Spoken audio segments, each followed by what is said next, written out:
Nearly 90% of Palestinians supported the attack on October 7th. It's not supported only, they celebrated it. They danced on the rooftops. They threw candies.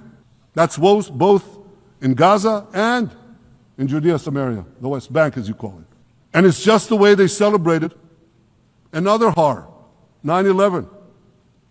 They danced on the rooftops, they cheered, they threw candy. You know what message the leaders who recognize the Palestinian state this week sent to the Palestinians? It's a very clear message. Murdering Jews pays off. Well, I have a message for these leaders.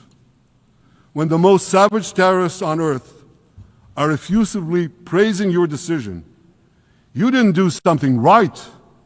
You did something wrong, horribly wrong. Your disgraceful decision will encourage terrorism against Jews and against innocent people everywhere. It will be a mark of shame on all of you. But wait a minute, Mr. Prime Minister, they tell me. Wait a minute.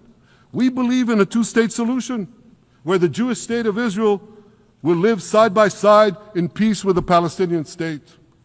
There's only one problem with that. The Palestinians, they don't believe in this solution. They never have. They don't want a state next to Israel.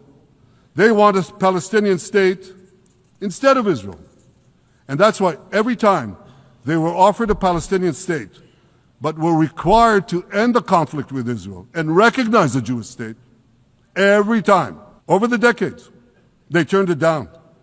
And that is why every time they were given territory, they used it to attack us. In fact, they effectively had a Palestinian state in Gaza. So what did they do with that state? Peace? Coexistence? No. They attacked us time and time again. Totally unprovoked. They fired rockets into our cities. They murdered our children.